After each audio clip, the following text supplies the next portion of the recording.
Yeah, we'll have Michael Doyle talk through the tent and some of the amazing products here. Thanks, Rich. Thank you. I'm Michael Doyle. I'm the Senior Vice President of Guitars at Guitar Centre, and it's quite a fun gig to have. And it's a real honour to be here for Guitar Centre, especially for myself. Honouring Eric and supporting such a noble cause. And our relationship with Eric and Crossroads goes back to 2004. As a company, I've known Eric longer than that, but it's great to, as a company, to have known him for since all those decades now. And he had an auction, a guitar auction, in New York, and we got the catalogue, and Blackie, the famous Stratocaster, was on the front cover, and I was running the guitar business even back then, and this young lad ran into my office and said, "Let's buy Blackie, let's buy Blackie." And I thought, wow, there's an interesting idea. So we did. We went through the catalogue, worked out all the guitars that we wanted, and I went to my boss's and said, "Hey, can you give me a few $1 million? I want to buy a bunch of guitars." They said, "Oh, all right then." So it wasn't quite that easy, but anyway, not far off. And this is the star of the show. Blackie, the most famous guitar in the world. Is this pre-CBS? Just a little bit, yeah, absolutely. I was counting the screws. 57. All the story is up here. Oh, okay. But this is built out of a number of different guitars that Eric had bought for a few dollars back in the day. And he made Blackie out of it, and it's a very famous guitar, only because it would be used on the album covers like Slow Hand and so many others, and all the DVD box sets and what have you, because Eric, I guess, didn't particularly like having his photograph taken, so Blackie would go out and be the face, if you will, and become very famous in that regard. And so I remember saying to the CEO of Guitar Centre in 2004, we were trying to work out how much we should bid for this guitar. And I said to him, "Well, you know what?" I said, "It's going to go for a lot of money." And he said, "Well, how much?" So I said, "You've got to be prepared to spend at least $1 million, is my guess." And in fact, I said to him, "You know, the worst thing that we could do would be to buy the guitar for $950,000, because if we only, for the sake of that extra $50,000, we could have had the world's first ever $1 billion guitar." And he looks at me with disgust, thinking I was giving away another 50 grand of his money. And so I thought he was going to fire me, but he didn't. And so we went to the auction, and as luck or bad luck would have it, we paid $959,000 for the guitar. So it wasn't the first $1 million guitar, but it almost was. So we're proud to share it with you today. The guitar's been on tour around America, various guitar centres, and we didn't want to put it in the vault, you know, we could have done that. We wanted to share the guitar with all of Eric's fans and guitar aficionados and around the country. And people all over the world come and see the guitar.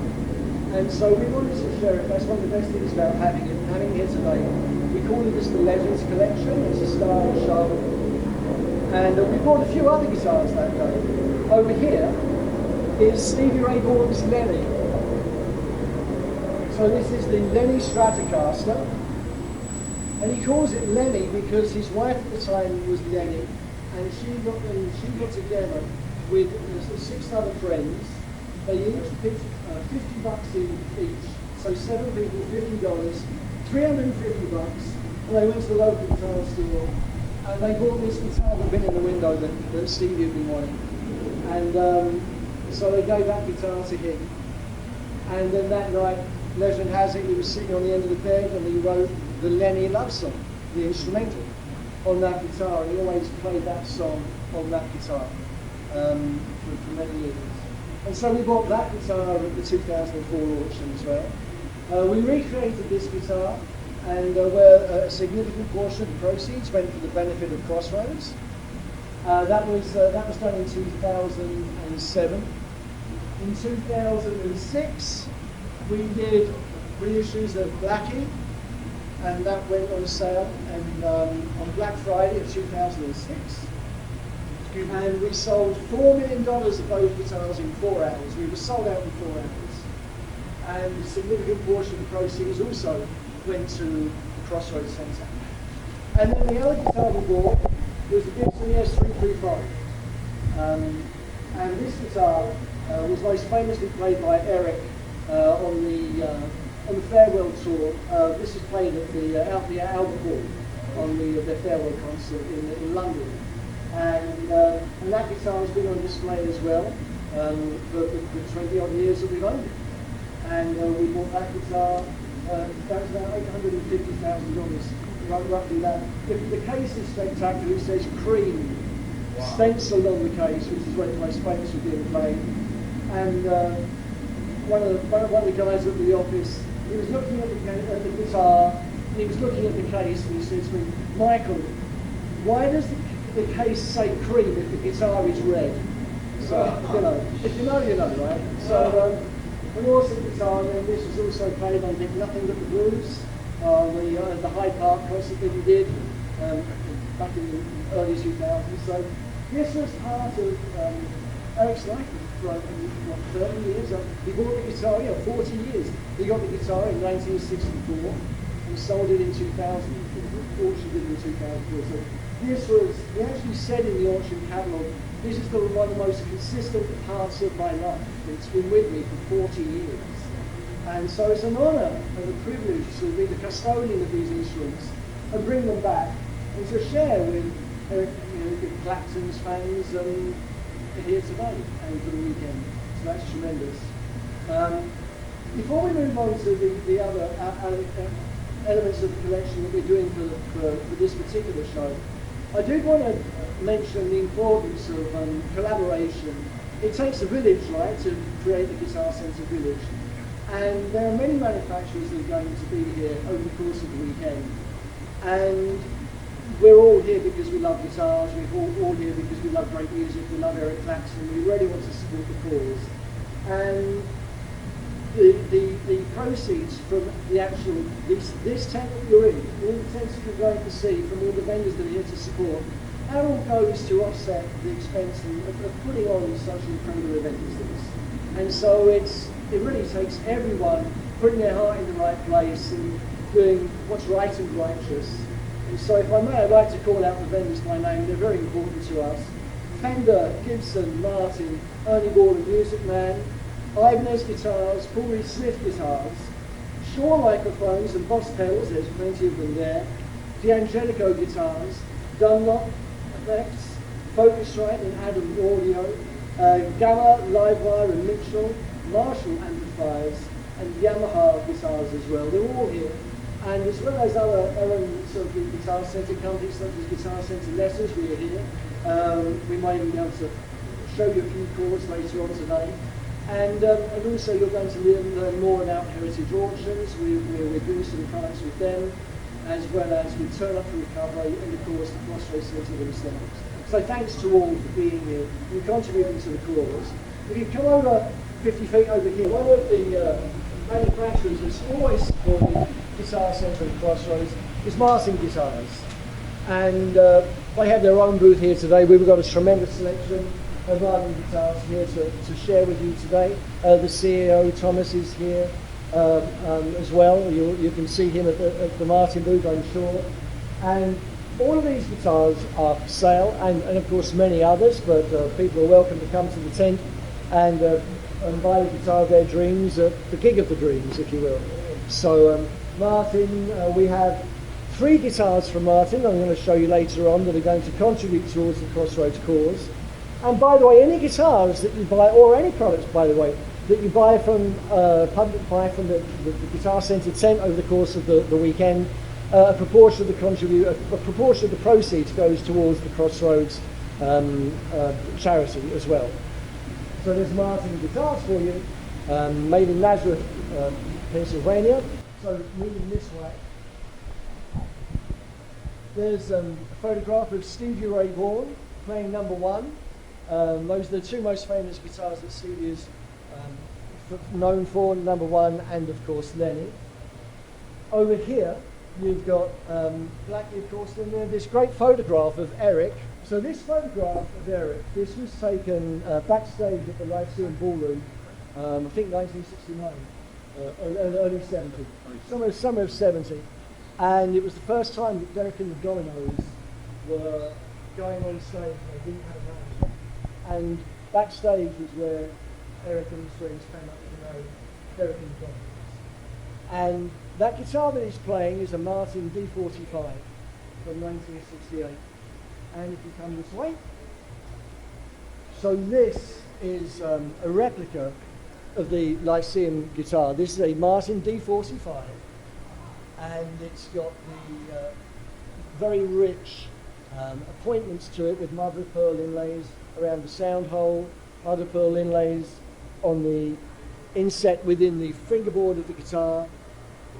And the most notable about this particular guitar is it's one of a kind. This is Brazilian rosewood. Now, Brazilian rosewood is a certified wood that requires certification because it's an endangered species. But everything that Martin produces has got all of the correct paperwork that goes along with it.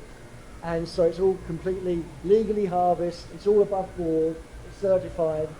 And Chris Martin is a great supporter, a great friend and supporter of Guitar Centre, and of course Eric Clapton. And Eric's played Martin guitars for decades. He had 3 sets of Brazilian rosewood. Think about it, this is the company that makes thousands of guitars a year. And he had just enough wood for three guitars made of Brazilian rosewood. And of those 3 sets that he kept locked up in his personal vault at the factory, only one of them was big enough to make a dreadnought guitar, which is what we wanted to do. We wanted to do a D45. And we thought, what can we do with what is this last great piece of Brazilian rosewood, potentially? I imagine, I'm a car guy as well as a guitar guy, I think, when you pump that last gallon of gas, what car are you going to put it into? Where are you going to go? Who are you going to drive with? You've got all these thoughts. Well, when you get that last piece of Brazilian rosewood, which this might be, we're not saying it is, it's the last piece they've got right now, what are you going to do with it? Well, you want to make it to be the top of the line, Martin, for the world's greatest guitar player. And so it's an Eric Clapton Martin signature D45. And going back to Derek and the Dominoes and the later album.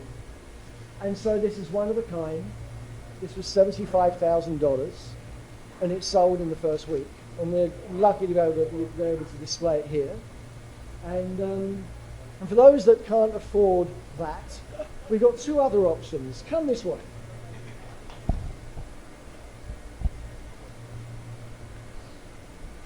So, for $60,000 less, at $15,000, you can own Martin D45. This is made of Madagascar rosewood. Same inlay, mother of pearl inlay in the neck and around the body. It actually comes with the strap button installed, as that one does, in Eric's preferred position. And I had the honour of giving him the first D45 that came off the line to this specification to Eric back in March of this year as a birthday present. So that was an absolute honour. And there's a video of that out there, by the way, if you want to check that out. Yeah, if you want to know more about the Martins, just search Guitar Centre Martin Eric Clapton and you'll find it there. So that guitar, one of 25. 25 run because we wanted to honour the 25th anniversary of Crossroads. And now this guitar, rather less money, $4,500. This is a D28, another dreadnought. This is the dreadnought version of Eric's 00028, which he was had a signature version of that guitar for many, many years. This is the first of the dreadnought versions, and essentially the same guitar, but with this is Indian rosewood, and on the back and side spruce top, and less ornamentation on it, dots instead of the inlays, and herringbone around on the body binding. So that's the Martin D28. So 3 guitars there. Over here, if you want to come around and get a good view, a stunningly beautiful guitar. Eric, of course, has got many friends in the music community, and lots of great friends who also happen to be very famous and great guitar players. And this is from Carlos Santana. This guitar is a Paul Reed Smith made to 1980s, early specs of the company that Santana would have played back in the day. His specifications, we've got only 10 of these guitars. This is a heavily flame figured maple top, as you can see. This guitar has a Brazilian rosewood fingerboard, which is another very exotic piece to have. I was asked what's the difference between Brazilian rosewood and Indian rosewood, and it's actually a slightly denser wood. It's the most dense of the tone woods that you can get of the rosewood family, and so that extra density has an impact on the tone. And I don't like to say that it's better or worse because it's up to the ear of the beholder, right? But it is subtly different. And so, and you can, in this instance, because it's the denser wood, you can feel how smooth that wood is when you're bending a string, especially. The string glides over the fingerboard rather than getting dragged across it. So it's a stunning instrument, 1 of 10. And this guitar, each guitar comes with a letter from Carlos Santana to the owner. So, priceless in that regard. Absolutely fabulous. So, over here we have, Eric has been famous for playing Stratocasters ever since the Blackie era. And so we partnered with Fender and another company that has been supporting us in the history of Crossroads. And I had the pleasure of meeting Eric last March of this year, and we were sitting on his couch at home, and we were talking about, well, we've got to do a Stratocaster, Eric. What do you want to do? And he said, well, I don't know. What are you thinking? And I said, well, I know you're a car guy as well as a guitar guy. Have you bought a Ferrari lately? And he said, well, as it happens, I have. And I said, all right, well, what colour was it? And he said, it's blue Scotia, which is Italian for Scottish blue. And if you know the Scottish flag, it's got an X on there in this very deep, rich blue. And Scottish blue. And I said, well, that sounds fabulous. Should we do a Strat in blue Scotia? He said, yeah, let's do it. So we did. And 1 of 25, again, honouring 25 years of Crossroads. And the neck is also somewhat different. It's an Eric Clapton custom shop Stratocaster, but it's this neck has got that nice vintage yellowy golden tint to it. That separates it from other necks that Eric's had on his guitars, plus the Ferrari blue Scotia paintwork. And it's a tremendous guitar, and it's a beauty. Now, this is what also separates this from almost any other Fender custom shop Stratocaster, is that this guitar is built by Todd Krause. Todd Krause is the master builder of choice for Eric Clapton. So all of Eric's Stratocasters are built by Todd Krause. So this actual guitar is the guitar that Eric's going to play is exactly the same builder, same paint, same everything as the one that you would get if you were fortunate enough to own this guitar. So very, very special instrument. Very nice. The last time we had a Crossroads event was in 2019, and Eric played a Crash Stratocaster. So Crash is a famous artist, a street artist from New York, and he played that guitar throughout the festival in 2019. And I thought, wow, it will be good to do a replica of a Crash Stratocaster. So this is similar to, it's not literally a replica of what Eric's commissioned from Crash for the festival for this year. It's not identical to it, but it's very similar to it. It's inspired by, because, you can only do so much hand painting. You can only ask Crash to do so many guitars, right? So, and we wanted something that was more affordable, with Crash being a street artist, something that's more affordable for people that weren't wealthy enough, perhaps, to own a $15, let alone a $75,000 guitar. They want something to commemorate Eric, Crossroads, and Fender. And so this guitar, we made 60 of these in honor of Eric's 60 years as a professional musician, and they are already sold out. But we've got this one here as what could have been. Yeah. All right. I think that covers mostly everything. I'd like to speak a little bit about, first of all, any questions on these guitars?